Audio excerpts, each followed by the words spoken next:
Hello बच्चों, कैसे हैं आप। आशा करती हूँ आप सभी बहुत अच्छे होंगे। बच्चों, आज आपकी हिंदी की क्लास सेकंड का चैप्टर नंबर 18 शुरू करते हैं। आपके पाठ का नाम है बच्चों साहसी लड़की।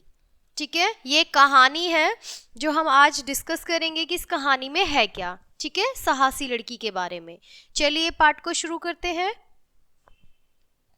कर्नाटक के किसी गांव में सरला नाम की एक लड़की रहती थी। उसके पिताजी खेतों में मजदूरी करते थे।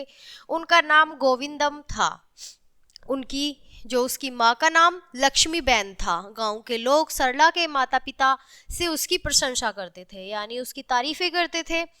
सचमुच सरला एक समझदार और होनहार लड़की थी। वह सबके काम अच्छी तरह से करती थी। सहेलियों से प्रेम व्यवहार उसकी आदत थी, यानी उसे सभी से प्रेम से व्यवहार करने की आदत थी।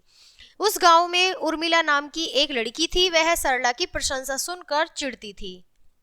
यानी बच्चों, जब हमारी कोई तारीफ करता है तो जरूरी नहीं है कि सभी लोग खुश हों तारीफ से। कुछ लोग होते हैं कि घृणा भी करते हैं, परेशान भी होते हैं कि इसकी तारीफ क्यों हो रही है, या फिर ये अच्छा क्यों है, या फिर ये अच्छे काम क्यों कर रहा है।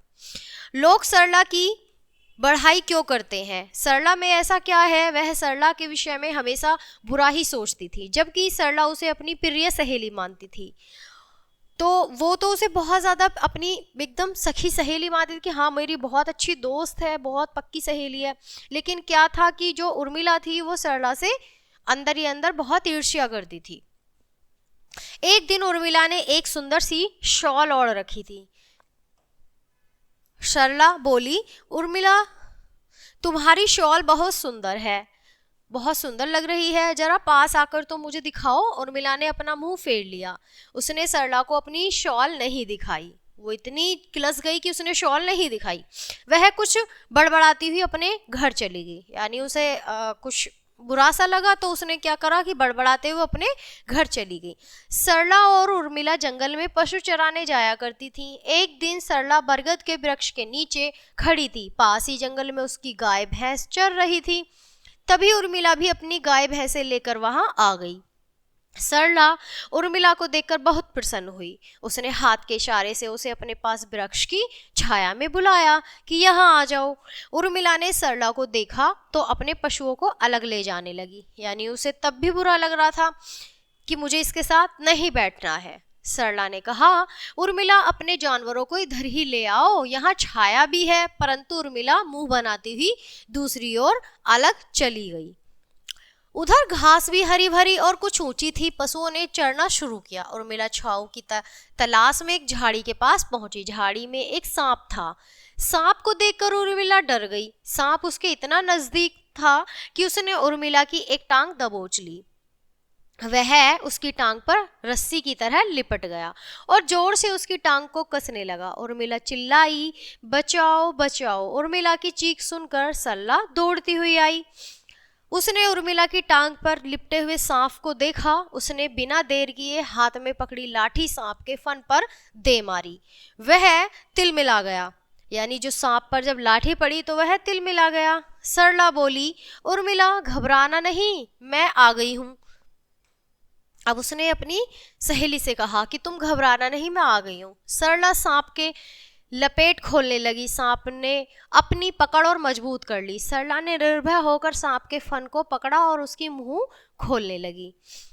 उर्मिला घबराकर बोली, यह तुम्हें डस लेगा। सरला बोली, मैं इसके जबड़े को लाठी से तोड़ दूंगी, तुम चिंता मत करो। सरला ने पूरी ताकत से उसका जबड़ा पकड़कर फाड़ दिया, यानी जो सांप का जबड़ा था उसने पकड़कर अच्छे से फाड़ दिया।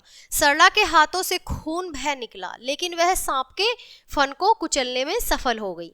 सांप की लपेट ढीली पड़ गई। सरला के कहने पर उर्मिला ने अपनी टांग निकाल ली। सरला ने कहा, उर्मिला तुम फौरन उठकर भाग जाओ, मैं अभी आती हूँ। उर्मिला भाग खड़ी हुई। सांप ने सरला को दबोचने की कोशिश की। इस प्रयत्न में सरला गिर पड़ी। तभी उर्मिला ने सोचा अब सरला नहीं बचेगी। वह उसकी मदद के लिए लौट आई। उसने देखा सरला ने लाठी की सहायता से सांप को झाड़ी में फेंक दिया। यह था बहादुर बालिका सरला का कमाल। एक दूसरे का हाथ पकड़े वे दोनों वहां से दौड़ गईं। बरगद के वृक्ष के नीचे पहुंचकर दोनों एक दूसरे के गले मिली। उर्मिला की आंखों से आंसू रुक नहीं रहे थे। गांव पहुंचकर उर्मिला ने सरला की बहादुरी के बारे में लोगों को बताया। सरला को सबने बहुत प्यार दिया। तो बच्चों, यहाँ ये जो पाठ है खत्म होता है। आपने इस पाठ से क्या सीखा?